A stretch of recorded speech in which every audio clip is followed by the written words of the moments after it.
What the hell is she doing with that crowbar?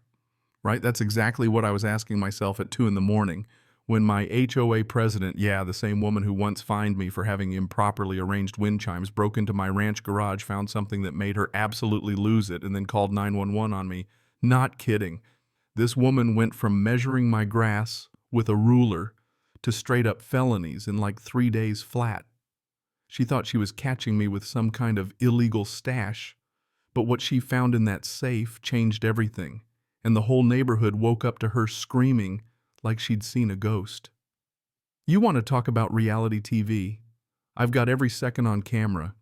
And let me tell you, this is better than anything on Bravo. Drop a comment. Where are you watching from? So let's rewind Tuesday, June 16th, Pine View Estates, Texas, the day my life turned into a living comedy show.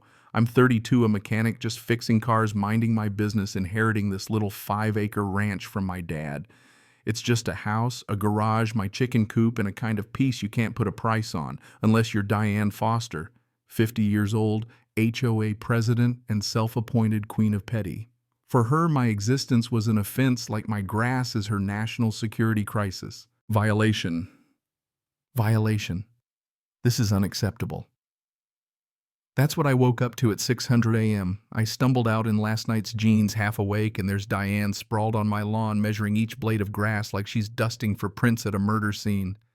Professional camera binder full of HOA regulations and a face so red you'd think I'd run over her cat. Your grass is 2.25 inches. Mr. Carter regulation says 2 inches max. That's a $500 fine. She was waving that ruler in my face like she was crowning me king of the lawn criminals. And my truck parked at a 2-degree angle, another $300. My chicken coop, wrong shade of beige, like she actually quoted a hex code.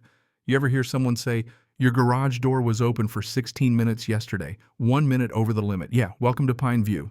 While she's pulling out her laptop on my lawn and ticking off fines, my trash bin out too early, my non-existent dog barking too long, my mailbox leaning half a degree, my neighbor Sophie phone out starts filming. Diane, what are you doing? She says, barely holding back a laugh. Diane tries to shut her down. This is official HOA business, but Sophie just keeps filming, and honestly, I was glad. Because Agent Daniel Pierce, the FBI guy who lived down the street, was sipping coffee on his porch and shaking his head. Some people really need a hobby, he muttered.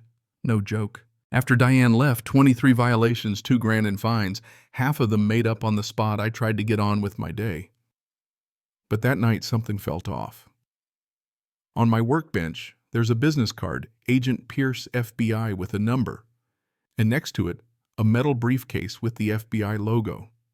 Not mine. My stomach dropped. I called Pierce and he just said, keep it safe, don't open it, don't tell anyone. I'll explain when I'm back. I hid it in the garage but found fresh scratches on my door, like someone tried to pick the lock. I spent the extra cash for same-day security cameras. Turns out best money I ever spent. The next morning, I checked my new camera feeds. There were small footprints in an oil stain, a thread from what looked like Diane's blazer caught on the door frame. I rewind the footage. There she is, 2 in the morning, flashlight in hand, trying to peer in. She's on the phone. He has something. The FBI left it. I'll find out $50,000, right? Then she tries the door, can't get in, so out comes a crowbar. My HOA president, 2 a.m. breaking into my garage. Eventually her phone rings and she leaves, but not before spending 10 minutes trying to break in. I mean, you cannot make this stuff up. I decide to move the briefcase, bury it or something. But then I get a text from an unknown number. Don't move the briefcase. They're watching. Act normal. At this point, I'm watching my own security footage like it's a horror movie. Diane comes back, not alone, someone in black with her blueprint in hand. The feed glitches for a second. When it comes back, they're gone, but the crowbar's still there. I check the footage and catch a clear shot of Diane's face. Never seen her look so wild. Here's the kicker. She hires a private eye from Craigslist who turns out to be a 19-year-old kid with a GoPro. That's her muscle. The kid tries to scale my fence. I catch him, offer him water. Texas, 95 degrees. I'm not a monster. He tells me Diane's paying me $50 to find evidence you're running a black market chicken operation. Chernobyl chickens, he said. I had to ask him twice to be sure. Apparently, Diane's got this whole murder board in her office, red string my picture at the center, emails, photos, the works. Instead of kicking the kid out, I give him a ranch tour. Show him my 12 chickens, take a selfie with Henrietta, my Rhode Island red, let him see I'm just a guy with chickens, not Pablo Escobar of the egg market. The next twist, Diane posts on the HOA community page. Ethan Carter suspected of illegal ranch activities. She posts drone footage, illegal surveillance with infrared shots of my chickens. Suddenly, I'm trending locally as a possible criminal. Some folks defend me, but others buy into Diane's story. That's when I decide, you know what? Let's make this public. I post free ranch tours this Saturday. See my two-legged chickens and eat some BBQ. 50 people sign up. Sophie promises her famous potato salad. Diane freaks out, threatens fines, posts a rant about unauthorized gatherings. Nobody cares. Saturday comes, my place is packed. Everyone's sharing Diane horror stories. Sophie starts a contest for worst Diane fine. Agent Pierce shows up, tells me quietly, "That briefcase has sensitive documents. Nothing dangerous to you, but Diane is involved in something bigger. Don't let her near it." Before I can ask more, Diane storms up the driveway, filming everyone. "This is an illegal assembly," she shouts. That night, I find Mike's GoPro still recording in my garage and catch Diane on audio. The FBI left something I'll get at $50, $1,000 finder's fee. The paranoia is real. Now comes the most ridiculous break-in ever recorded. 2 in the morning, I'm woken up by security alerts. There's Diane dressed in all black, a Whole Foods bag cut into a ski mask, crawling across my lawn tools, jangling. She's trying to pick the lock using a YouTube tutorial insert pick at top rotate gently and cursing every 30 seconds. Finally, she gives up and uses the crowbar, squeezes inside, knocks over my oil cans, steps in the mess, and starts ransacking for the briefcase. What she doesn't know, I swap the real contents with a decoy, a USB labeled Top Secret HOA Files that when opened just plays Rick Astley's Never Gonna Give You Up and a slideshow of Diane's worst HOA moments, grass measuring at dawn, yelling at kids, a tinfoil hat photo that says, "Congratulations, you played yourself." She tries every password. Her own name. I am the law. I am stupid. The best part. The briefcase wasn't even locked. She left a signed note in the briefcase, full name taken as evidence of criminal activity, and took a selfie with the USB flash and all while my cameras recorded every second. I mean, can you imagine being that confident and that clueless at the same time? She's so into her detective role she doesn't hear me come in. I stand there for 2 minutes before clearing my throat. She screams, trips over the toolbox, tries to run, crashes into the garage door, stumbles out and peels off in her car. I call Agent Pierce, tell him Diane's got the decoy USB, and he laughs. Turns out the real USB has a tracker. But then my phone buzzes again, an anonymous message.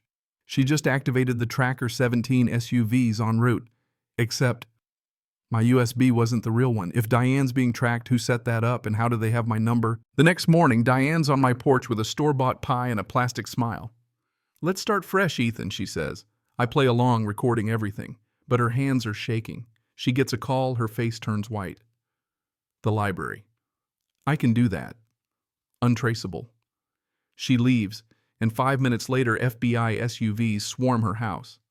Diane gets hauled out in cuffs, screaming about how she owns the state and the HOA mafia will get me. Turns out she wasn't just a nut, she was running a criminal network laundering millions through fake fines and HOA fees. At the emergency HOA meeting, Diane calls in from jail trying to get me kicked out for endangering the community. Harold, her longtime sidekick, finally snaps, confesses to everything, says Diane blackmailed him, then pulls out proof she'd been embezzling funds and forging signatures. The room turns into group therapy. Everyone shares their Diane story. They vote her out, overturn all her fines, and for a second it feels like we might actually have peace. But then Sophie bursts in. Diane posted a $50,000 bounty for me. On some dark web forum, posted my schedule, my garage, even my chicken coop. Total chaos. I run home, garage, trashed, chicken coop destroyed, Diane standing across the street waving, acting like it's a beautiful day. "You really should invest in better security," she calls, smiling as the hired goons drive off. Pierce pulls me aside, tells me Diane's escalating. She's not just HOA mafia, she's the founder, and now there's a real target on my back. Next day, courthouse showdown. Diane sues me for defamation and emotional distress. Her lawyer, Bob, the guy from the bus bench ads, tries his best but melts down and literally runs out of the courtroom after seeing the security footage of Diane's break-in. Judge dismisses the case. Diane loses it, starts shouting about her empire, about revenge, about how I'll never be safe. As she's hauled out again, I get a text from Pierce. They have Sophie. Don't come. My blood runs cold. Then I find a note on my truck. You took our queen. We're taking your king. Check your garage. That's when it hits me. They're after my chickens. Not the proudest moment of my life, but I race home, find the coop smashed, chickens traumatized but alive, Diane watching with a smile. Turns out the kidnapping was a bluff. Sophie's fine, but the FBI uses me as bait to take down the rest of the syndicate. News crews show up. Diane tries to deliver me for $500,000 but gets arrested on live TV. She confesses to everything, the whole network gets busted, and suddenly the neighborhood is free. Harold becomes the new HOA president. His first rule: don't be a jerk. Mike the Kid Detective starts a viral YouTube channel.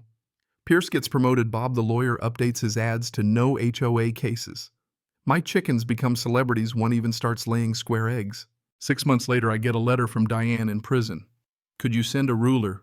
The grass here is exactly 3 inches tall. I send her the same ruler she used on me, broken in half, with a note: growth can't be measured.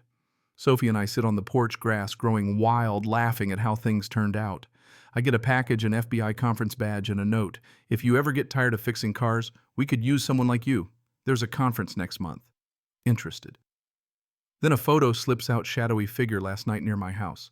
My phone buzzes. Pierce, that conference you might want to attend. We need to talk about phase 2. So that's how my HOA president turned into a criminal mastermind, and I somehow ended up on the FBI's radar. Let me know in the comments, was justice served, or is this just the beginning? And hey, what would you have done if your HOA president showed up at your door with a crowbar and a vendetta? Drop your thoughts below, because around here the grass is always greener on the other side of federal prison.